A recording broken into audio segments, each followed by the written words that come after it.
सारी ठूनी के ये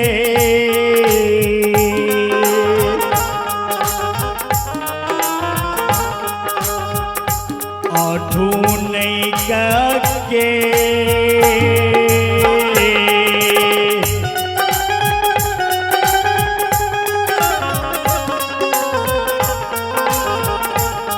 आका नहीं चाहिए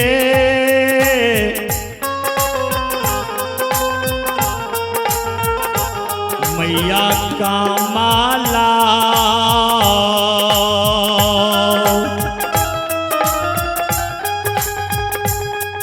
ये का नहीं छै माँ गहिल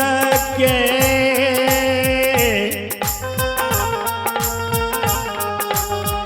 गोहाए ये बार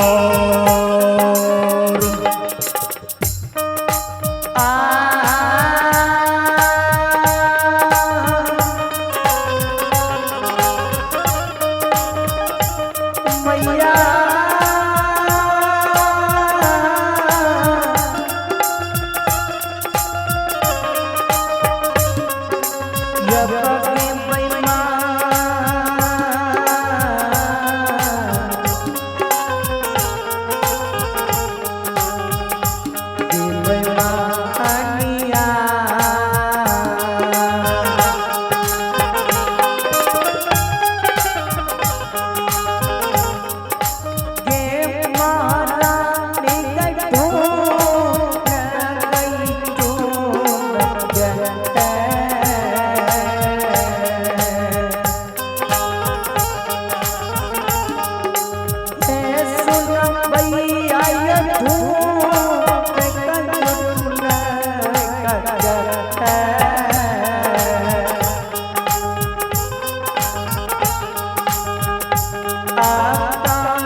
ध्यान देवे श्रोतागण भगवान माँ गहिर के वसारा पर बैठ के माँ कमला ठुनैक के कानै छै। माँ कमला के कानब इंद्रलोक पहुँचे छे त माँ गहिर के आसन सिद्ध विमान इंद्रासन में डगमग डोले लगले।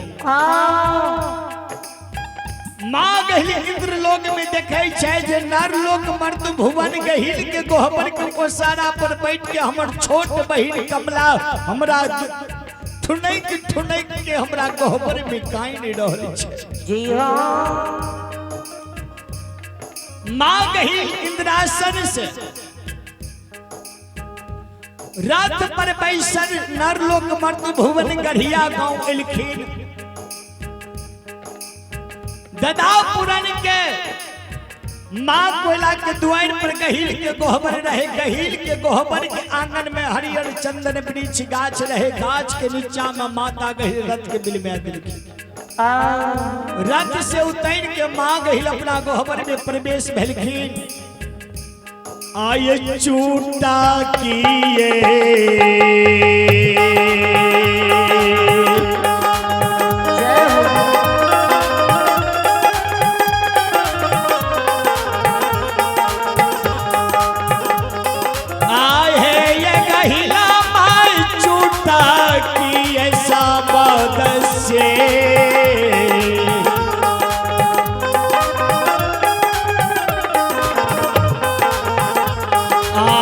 खोलै छैये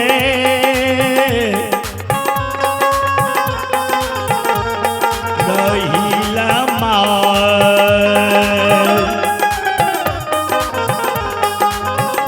हे खोलै गोहाबर के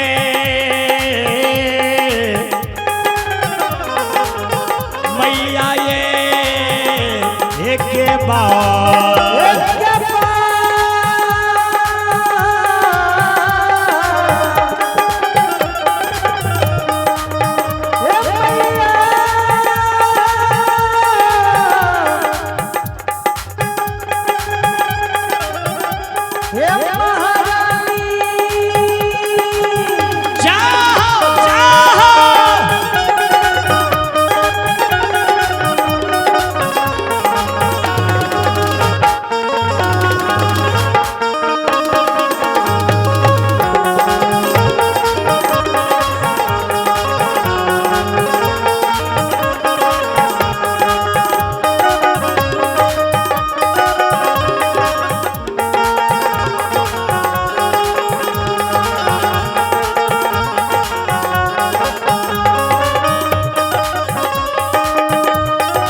चुटकी शब्द से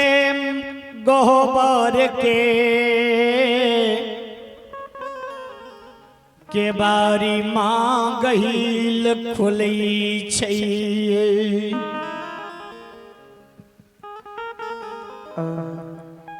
माँ गहिल चुटकी शब्द से गोबर के जो के बारी खोले छे तो मोखा पर देखे छे माँ कमला के ठुने के बिलख के काने छे। जी हो माँ गहिल कहे छे के कमला बहिन हमरा से छोट छी तोहर बदल सेवा करी सतौरा में। हाँ कि तोरा नाम से परबा पाठी बलिदान नहीं दिलको कि पान फूल कसेली तोरा नाम से नहीं दिलको और कि सिर में लड्डू केला नहीं दिलको। किया हमरा गोबर में आब के तू जार से बाजार काने छी तोरा कोने हिन विपैत पड़ गेलो जे आइ तू हमरा गोबर में पैस के जार से बाजार काने छ। बाबू साहब माँ गहिल के शब्द बानी जो माँ कमला सुनैया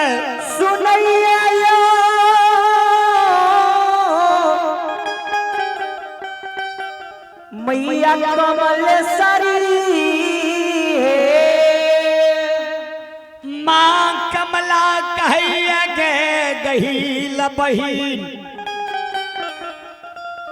जा तू हमरा संग में सत्य नहीं कर भी ता तोरा मन के दिल के बात हमें खोल के गढ़िया गांव गहिल के गोबर में नहीं कहबो। माँ गहिल करके हमरा से छोट छी तोहर विपैत देखने हमरा सहने नहीं भै रहल है तोरा संग में हम सत करे छौ ये सतो सर ब्रह्मा विष्णु साथ तोहर कहल करी त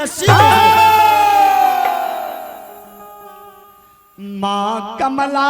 कहै छै के गहिल बहिन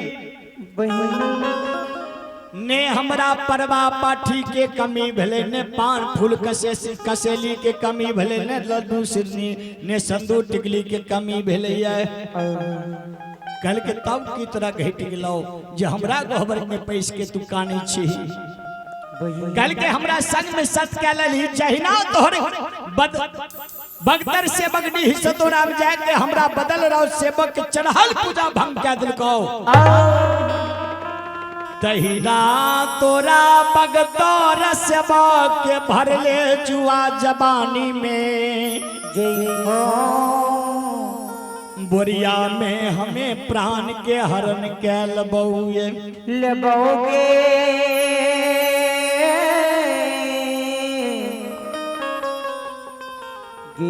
बहिनिया जहिना तोहर सेवक हमर चढ़ल पूजा भंग के लिखो तहिना तोरा सेवक के हम जुआ जवानी चढ़ल में बलिदान ले लेबो माँ गहिल जो कमला बहिन के शब्द बानी सरकार सुनै छे तो माँ गहिल रह के गिर जाय छे कल के गए बेमनिया गए चंडाली ये ढेर सेवक ते ढेर सेवक जेते मगर बागा तरगे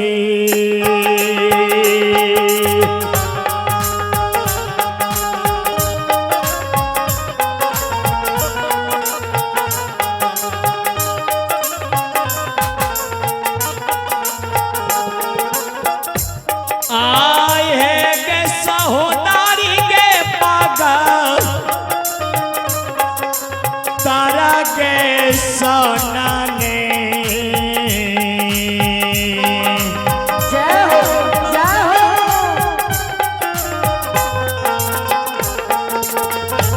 आसे बकिया मिलते गे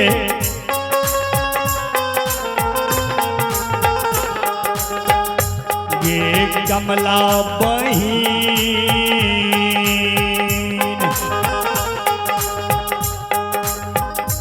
ये गई नहीं मिलते ऐ दुनिया के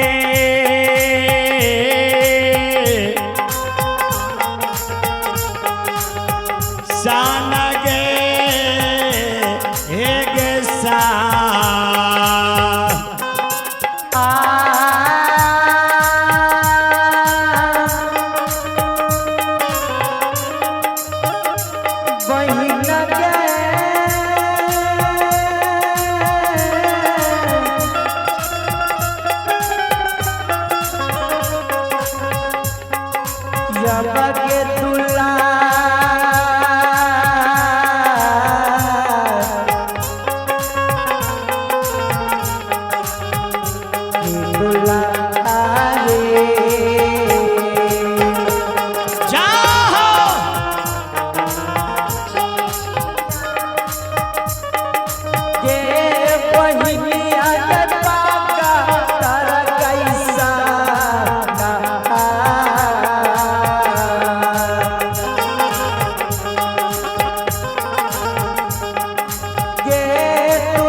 कमला बहिन के ढेर सेवक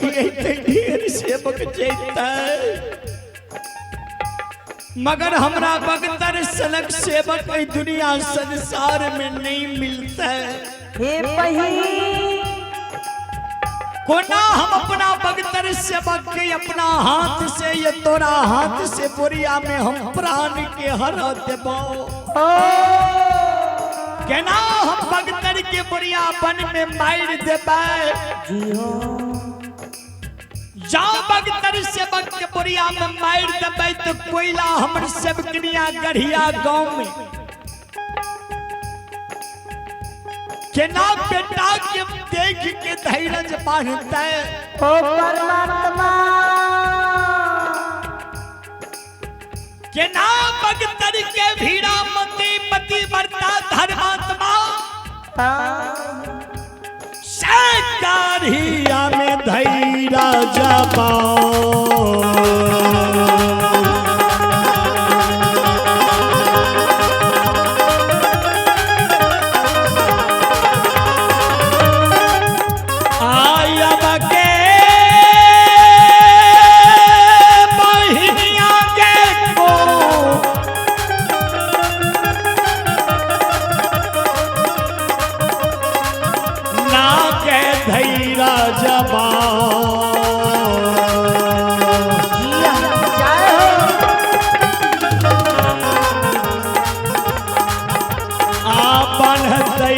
गोविंदपुर वाली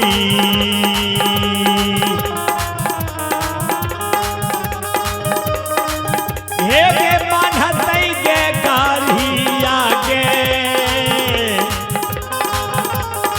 हे गे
नाग गोविंदपुर वाली हीरा मोती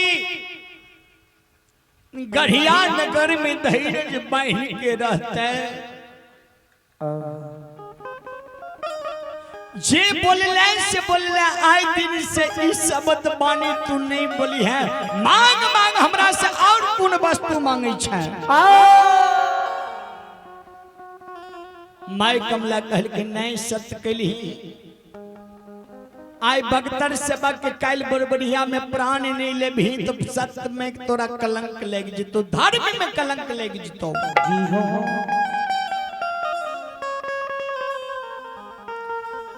मां गहिल कल के गे कमला बहिन ठीक छे तोरा संग में हम सत्य के लियो मगर हमरा बगतर के ने तोहर बदल सेवक मारतो ने तू कमला बहिन तो अपना हाथ से हमरा सेवक के मार भी जा मारबे तो हम गहिल भाग के बनबरिया जंगल में लुल्ही बाघिन बन के हम प्राण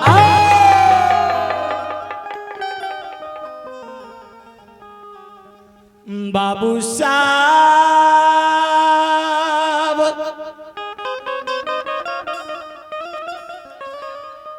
माँ कमला भगवती महारानी माँ गहिर से सत्य कह के डीह सतौरा पहुंच गए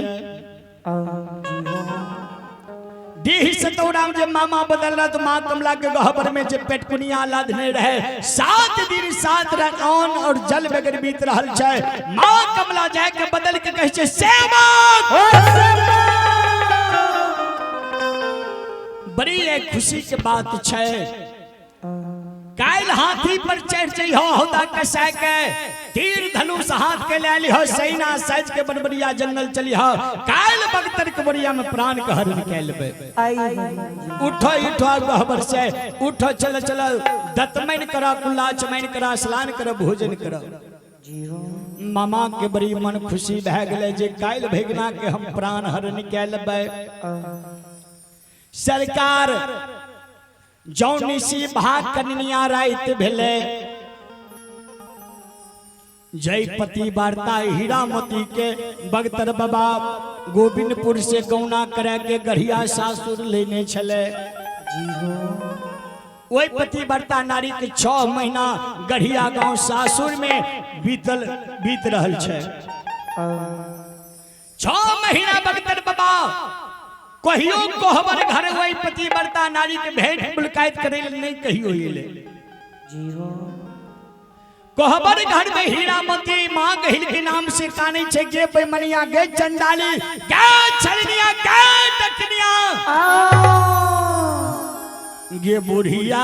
भिख मंगनी के रूप धारण क्या के गोविंदपुर जाके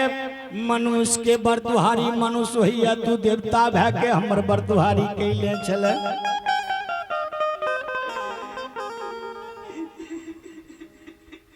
हीरामती कोहबर घर में काने छे।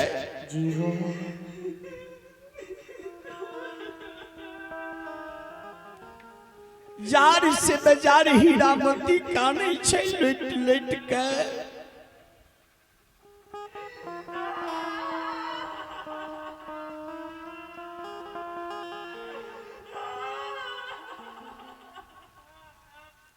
हीरामती के कानम जो मां गहिल के इंद्रासन में जो सुनै छथिन मां गहिल के इंद्रासन से घर कहबर पहुंचे छे। घर कहबर में हीरामती के दर्शन दै छे कहै छे बेटी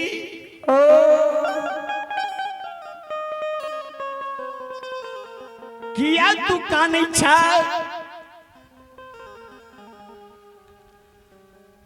तू किया कानै छ हमरा खोल के बताबे तू देखी छुचार से बेजार कानै छ।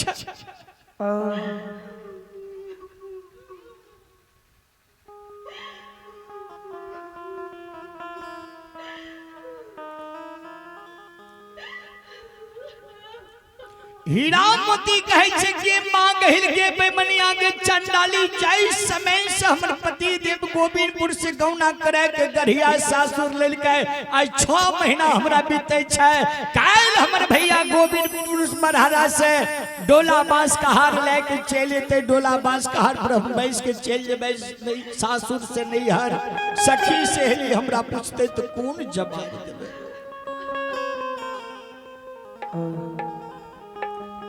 सेन तयाय हमारा पति देव बिहुआ स्वामी से घोर कहबर में दर्शन करे दहिए।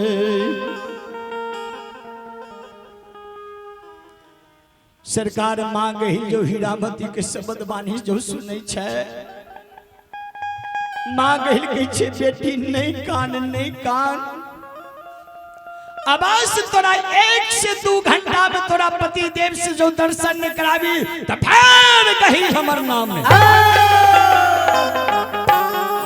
जे मां गहिल भगवती बुढ़िया भिक मंगनी के रूप धारण के गढ़िया गांव से मां गही चानापुर बथान खैरा धन के बथान चल दिल के अब तू घारा लई।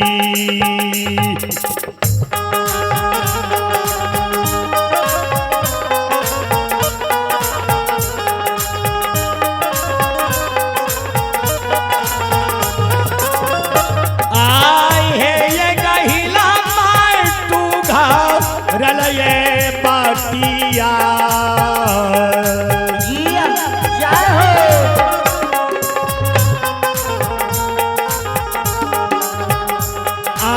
चलिए दिल कहिए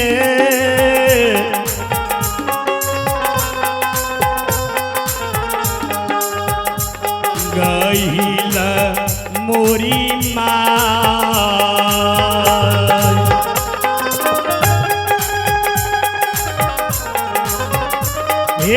चल दिल कई खाई राये धन के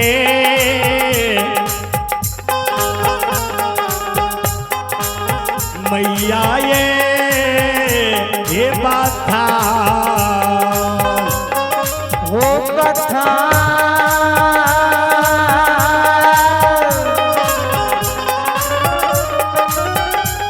मैया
गई पार के पठान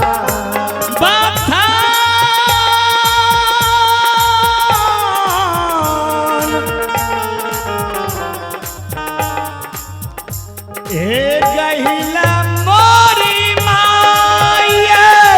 जिया जय हो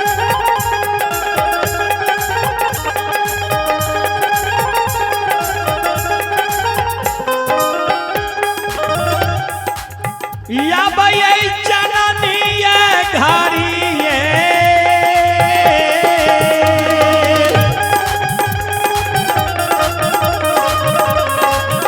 आया बाहे पालक में जाओ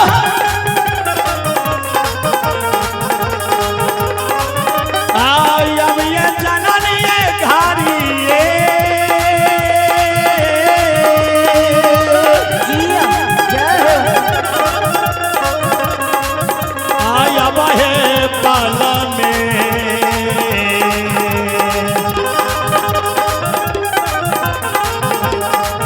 आज मिया गेलिए गहिला मोरी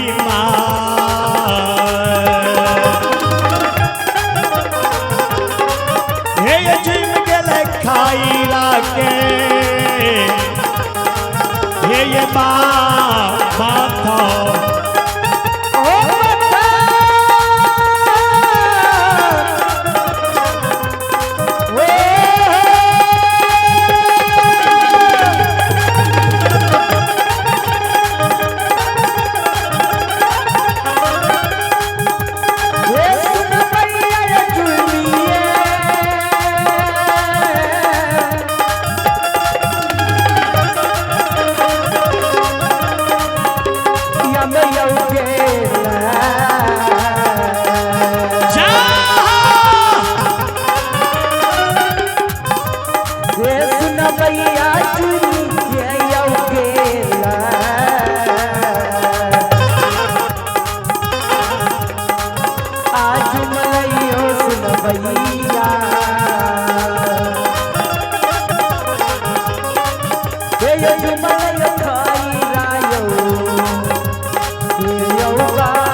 जे घरी पलक में माँ गही लखैरा धन लक्ष्मनिया के बथान पर माँ गहील पहुँच गलैये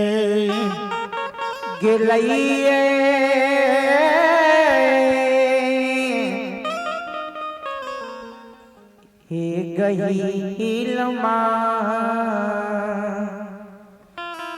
माँ गही खैरा धन लक्ष्मनिया की जो बथान पर पहुंची है तो भुइया बाबा रेशमी चादर के ताइन के भुइया बाबा पूरब पश्चिम के सिरहुना लेके सूतलिए।